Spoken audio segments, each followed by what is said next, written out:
So hiya Mike, welcome to Hi. Bush Telly here at Ellerslie. It's lovely to have you.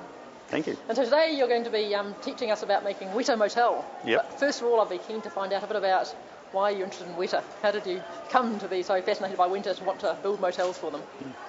Well, I work at Lincoln University, and I've been an entomologist for quite some years there, and I like conserving our native insects and fauna, and so it just came as a natural thing, really. Yeah. Yes. Yeah. And they're really cool insects to be involved with. Yeah.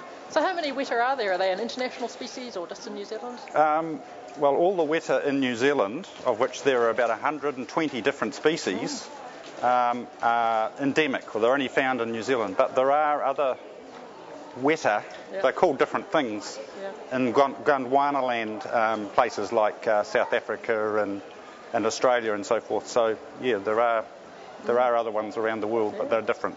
So you said there's 120 different species here in New That's Zealand? right. Yeah, Yeah. so they vary in size and environment? So we can have, well, for a start off, these are different families of Orthoptera, which Weta fit into. So it's a bit like grasshoppers and so forth in that family. But within that family, Weta, there's different types. You can have tree Weta, like this one here. You can have cave Weta, which are quite small. Yep. You can have ground Weta, which obviously live in the ground. You can have tusked Weta, which have, as the name suggests, tusks coming out like elephants' tusks. Yep. Yep. And you can have giant Weta. And the giant Weta are actually bigger than this one here. Wow. Wow. And do they live throughout New Zealand? Are they found sort of right up north and right down south, and forest and sea level? And yes, definitely, most definitely. Probably all of New Zealand you could find one species of Weta or another. And in fact, Weta are being found every year, so new species have been found everywhere around New Zealand. So it's really quite exciting when you find a new one or we hear about a new one. Yeah. And Weta are in trouble, conservation-wise? Are they abundant still, or are some of them threatened? What's their... Yes, most definitely. I'm working on a species on Banks Peninsula, which is only found in the eastern part of Banks Peninsula. And because of the clearing of the bush or the habitat, they are threatened. Obviously, rats, mice, hedgehogs, cats also feed on Weta, and so that's an issue that you have to contend with as well. There are some species that only live on offshore islands that are predator-free, and so that's the only place that they can survive. And those are generally the larger Weta species. So they're easier prey for those predators, the larger species. They're very easy because they're very smelly, and they don't really have any defence against them because they evolved without the predators that we now have from Europe and so forth. So they're very smelly. What does a Weta smell like? It's a sort of a wild, like I don't know, probably a bit like a deer or something like that. It's sort of got a wild sort of a flavour to it, smell to it. Yeah. You have new perfume, Weta. Yeah, could be. Yeah. So, and what do they eat? What do Weta eat? They eat a range of things, predominantly plants, and species like this Caprosma and Carokia, they love because they've got the berries. They'll eat the plant also, the plant parts, but they'll eat the berries. They love berries. And there has been some research that suggests that they actually spread the seeds around, so that's one ecological role that they can have. So like birds and lizards, they might have a key role in that restoration. Yes, that's right. They also eat other invertebrates, so they could eat small spiders and beetles and so forth. So they're predators themselves. Yes, yeah. And the males and the females, are they similar or different? Would you know a male from a female Weta if you came across one? Yes, you can. You can tell them quite easily. This one here has a ovipositor, so it's got like a stinger coming out the rear end of it. And that's a female because it uses that ovipositor for laying eggs into the soil. So that's the way you tell if it's got an ovipositor, it's a female. The adult tree Weta in particular have large heads. And they have large heads because they fight for the right to mate with the females.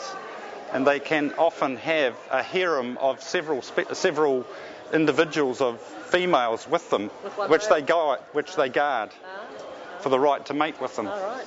And so they're then territorial in their where they are? If something came to a natural hole, this is actually a natural tree which had a refuge inside it, which Weta lived in.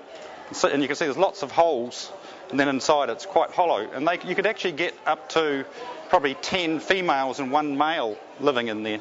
Wow. And so they defend to all comers, but obviously if a larger bigger headed male comes along, it could be all on. Do they have quite big Weta fights then? They can do, yeah. It's quite impressive watching the tusked Weta with their sort of tusks sort of battling away at it. So. And whereabouts do you find the tusked Weta? They're in the offshore islands, up in the Mercuries, up in the Auckland area. Yeah. Oh, good.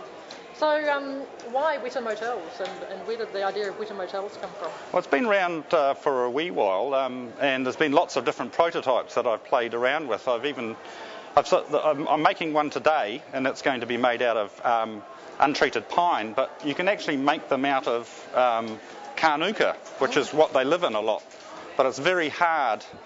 It's a very hard material to drill out, and so we went through quite a few drills doing that one. But they do love the carnuka. So you can make it out of Oregon or any other wood, but I think it's quite important that you use untreated wood.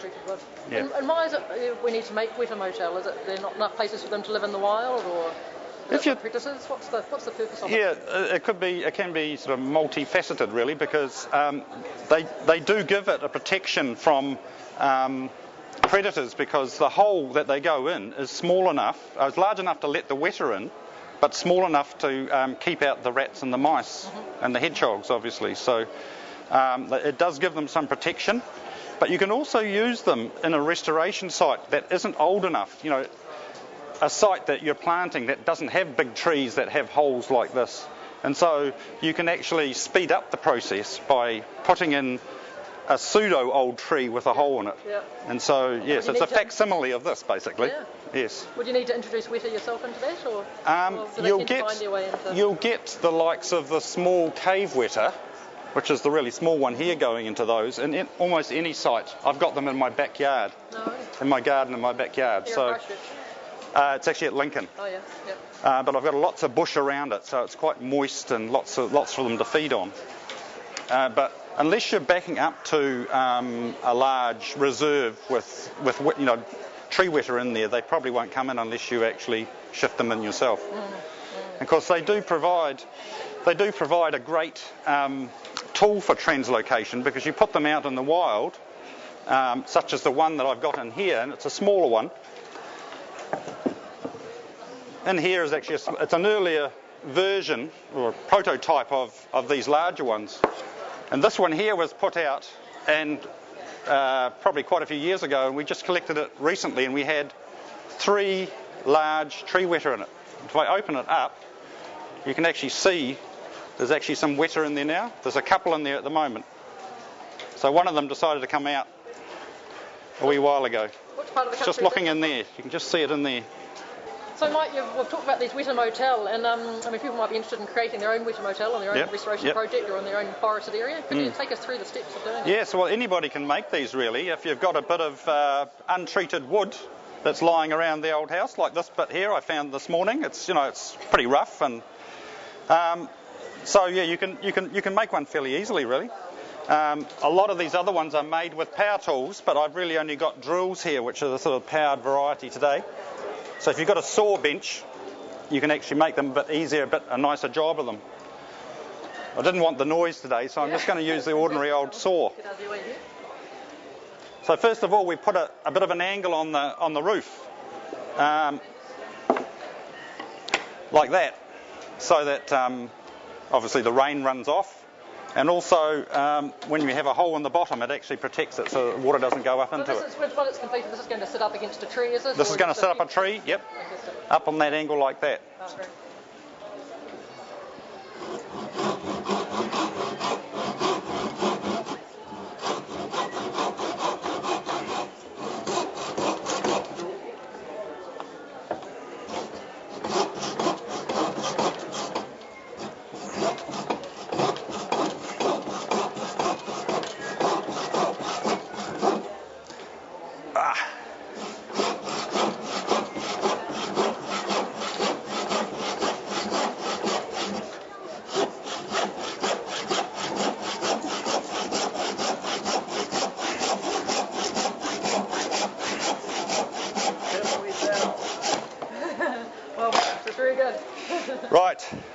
I'm not going to do that again, but obviously we'll do it on the other end, so that you have both of them sloping parallel to each other. Okay. Yep. The next part is to cut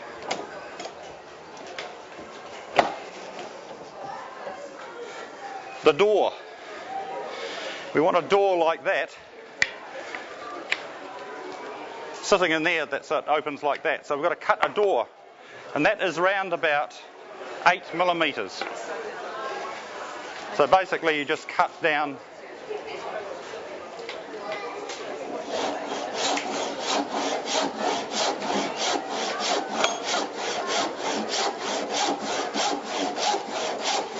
Now, I'm not going to go through the whole lot.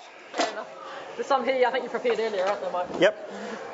So what you end up with is a cut through there on an angle. So there we have one side and the other side up there. And then we've got to now cut it in this way, so it's tapered in. Okay, so you're saying where you cut further down on one side than the other. Yep. And then you're going to cut the taper across.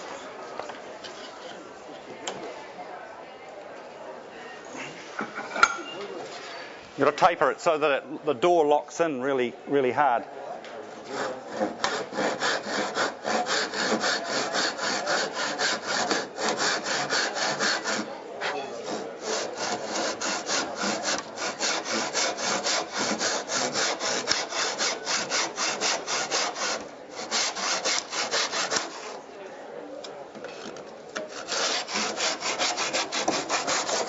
There we go.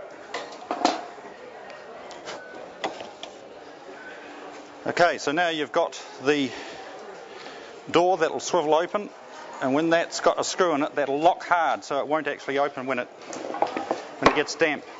And the purpose of the door is for us when we want to get the weta out. That's right. That's right. Yep. So the next stage is to drill an entrance hole into the bottom. How do you determine the entrance hole size? There's been a bit of research done by people on what size to use. They put them inside cages with mice with some food, and to see what size they couldn't get to. Oh, very good. So what's the size of the drill bit here that you're using? So this is 14 millimetre, so you need 14 to 16 millimetre.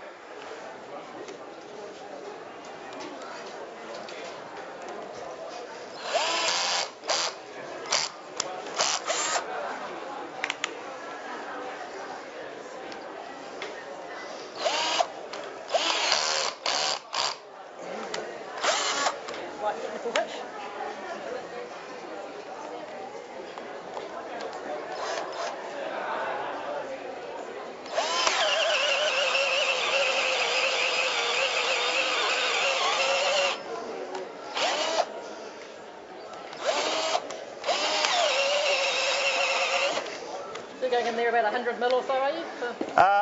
Well, depends on what size you want to make the cavity inside here. Okay, but you want a bit of a distance so that a mouse can't put its head in and grab a leg or something or other. So the next stage now is actually to make that cavity in here for it to live in. You can use a router, but I didn't bring a router because it makes a bit too much noise. So I'm just going to use another drill here, which is slightly bigger, and you can just do a series of holes down through into the motel.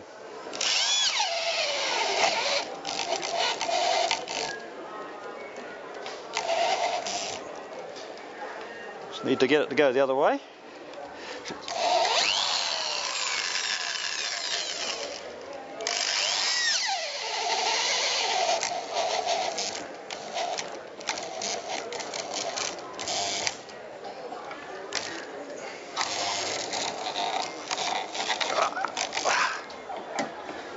We're having a bit of trouble trying to get that thing out again, so I'll leave that. You get the idea. So you do a series of holes down there like that, and then what you do is, with one of these that I've already got made, you get a chisel and you just chop down all the bits that are sticking out to make it nice and smooth. Fantastic. Can I see the hole, there's a cavity size that you've made there, sort of 20 mil or so? Yep. Is that about right? Yep. So this one's actually done with a router, and you can actually make a better job with a router. It's nice and smooth, but they don't care whether it's like that or not. The next stage is to put the screw inside here so that we can attach the door.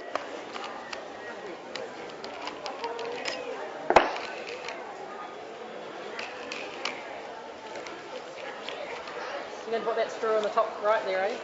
Yep. Oh no, in the left. I'm going to stick it in here. Oh, okay. Just imagine this has already got the cavity in this one. Yep. Put it to the left a wee bit.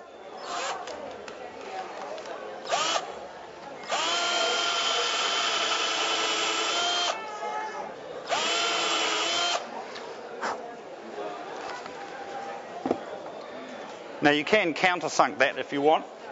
I'm not going to do that today.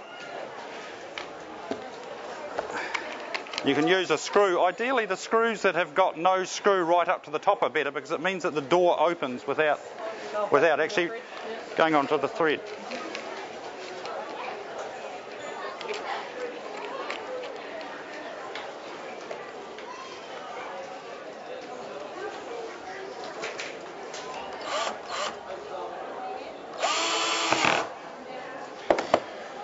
Now we need to put a nail to lock it in place, so when it locks, it's not loose like that. Oh, yep. It locks and it can't move anywhere. Yep.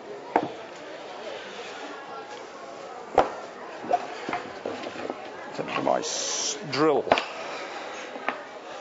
Need my drill. Oh, there it goes. And what I do is I put it on an angle like that, so that the screw, the nail that I'm using doesn't drop out easily.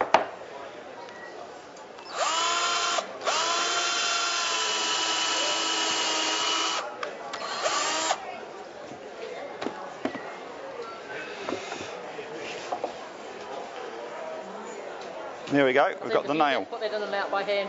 Yeah. Yep, so that's locked in there now, and that can't move, it can't lift up, and because that's tapered. Yep. Okay. So the last stage is to put the tie. Well, it's not actually. It's not quite the last stage actually. We've got two more stages. We've got to put a hole through here so we can tie it up to a tree like that.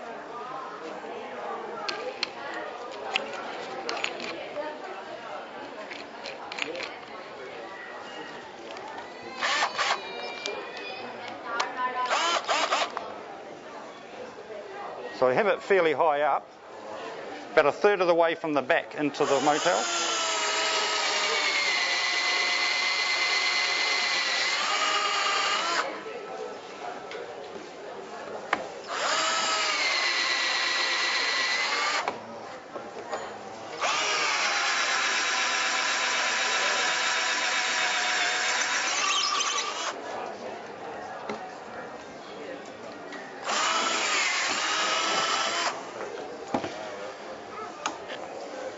Okay, so we've now got a hole which we can put a piece of wire through, like that one is up there, and tie it round to a tree. Oh, fantastic. So it sits up like that against the base of the tree. The final thing we need to do is give it a roof. Okay. And this is just ice cream container that I've just chopped out with a pair of scissors. And the purpose of the roof is just to... It just stops the water getting into the grain, so the motel will last a lot longer, and it keeps it from going mouldy. And how long would you expect a motel like that to last then, if you've got a roof on it like that? Well, I've got them, the ones that have been out for 8 years, so they're still surviving. And then just a staple gun. You can use a stapler if you just open it out. I've done that before when I haven't had my staple gun. Okay, so there's your motel with the thing. Well, here's one that's actually finished. So you've got your roof on the top, the hole on the bottom to let the weta in, keep your rats and mice out, and you've got a cavity inside there where they live. And you can get 3 or more weta living in those sometimes. Is it easy to check to see if they're weta in there? I mean, you can open the door like that, Yeah. disturb them? Or? Yeah. You put these in sort of shaded places, not in direct sunlight, because if you open it too quickly when the sun comes in, they get startled and they might jump out. Oh, okay. So you just open it up slowly just to get them used to it and look in like that. And about just an eye level on the tree, there's no particular height they need to be? Yeah, just make it convenient for yourself, I think. Yeah, half a metre to a couple of metres. Yeah, just make it easy. Yep. Oh, Yep. I have actually got some Weta over here if you want to actually see some. I'd love to see some Weta.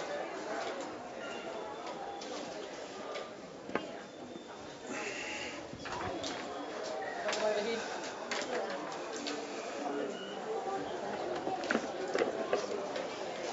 So what sort of Weta have we got here, Mike? This is a Canterbury tree Weta. And she's a female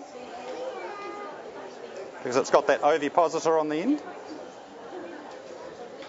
And so she'd be using a Weta Motel like that? This one actually came out of a motel, yep. I've just taken it out so that we can actually show people them. How long does a Weta live? How old would this Weta be, do you think? Well, this is an adult, so it's at least a year old. And they will live from 1 to 2 years in the adult phase. So, 2 to 3 years they can live for. And what do they look like in their juvenile phase? When they're juvenile, they're just a bit smaller. And if they're a female, the ovipositor is a bit shorter. Yep. If it's a male, they won't have the large, enlarged head. Do they tend to be busy in the day or at night? Are they? No, they're nocturnal. So they come out at night, look for food or a mate, or just sit around the entranceway of these motels sometimes. So this Weta Motel will be useful for monitoring as well, I guess, just to see how many Weta you've got and if they're increasing or not? Most definitely, yes. No, we've been doing that in the Port Hills, and very successfully too, I might add. Yeah. In fact, I've been involved with a Weta Watchers program on Banks Peninsula, and we've been giving them out to landowners to monitor what they've got on their farm, so I can actually educate them as to what's there. Yep. And the whole idea is to maybe get them to conserve the plants like carnuka, the rotten logs that are lying on the ground, and some species over there actually go under rocks. Here we go. On the head. Just to show you're not at all squirmish. It seems to be a skirmish of me, though, I think. Yeah.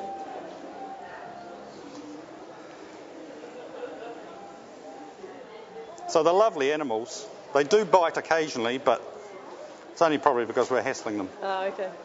So it's unlikely to bite you when it's wandering over you like that? No, if I held it in my hand, it's probably more likely. If I tried picking it up, it might try and bite me, but it's not too bad. That's fantastic.